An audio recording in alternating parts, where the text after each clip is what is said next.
So this is going to be a follow-up video to the partition coefficient in the previous video, and it will be a combination of the first two moving mesh videos. So just to recap real quickly, we have two domains, and in the bottom domain we have an initial concentration, and in the top domain we also have initial concentration. And at the boundary, we have this partition coefficient between the top and the bottom. And so we have two flux expressions. To go over these, see the previous video. And the partition coefficient, I'm using this with k equals 0.5. Okay, so from the previous mesh videos, you should know to add a deformed geometry, specify velocity at the boundary. We're going to call it velocity in this video. The side boundaries will not have any x displacement, free deformation in both, and no deformation on the top or bottom, so that way it keeps it same. So that's the deformed geometry.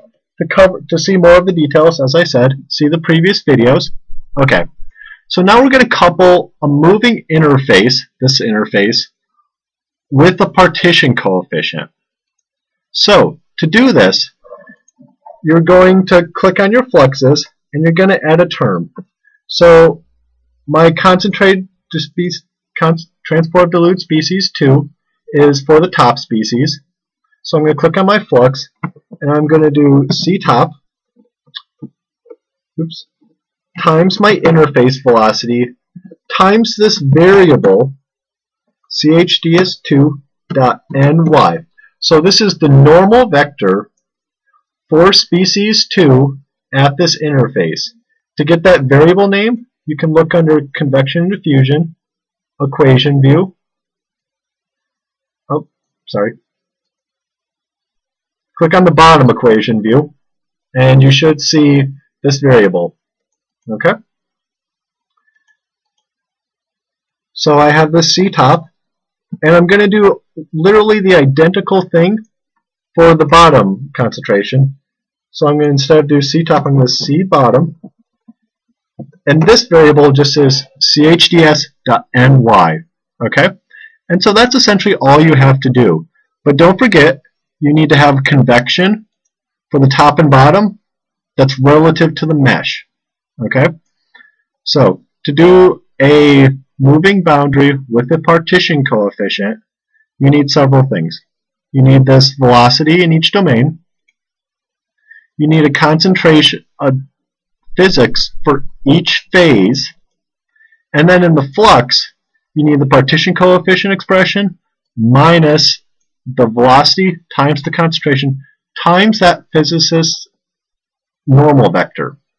And once you've done all that, you can click compute, and once that's done, I'll come back and some more of the results. Okay, so the simulation is done, and this is what we see. So originally I specified a velocity to go from 0.1 to 0.15, and therefore cutting the domain in a 1:3 ratio.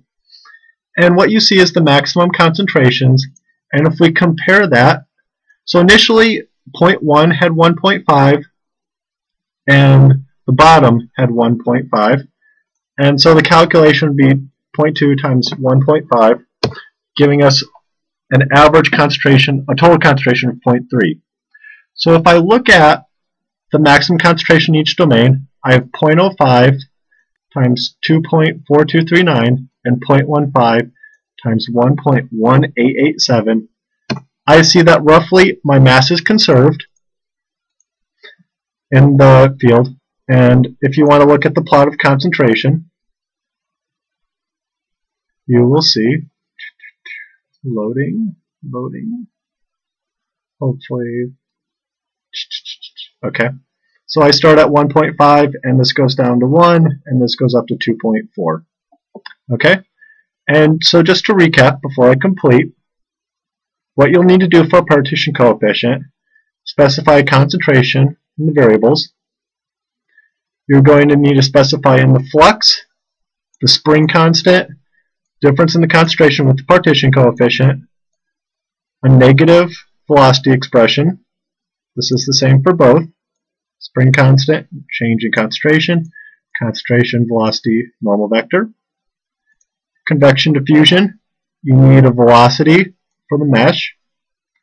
And in the physics, you need to make sure that you're in conservative form, or else you're going to lose mass.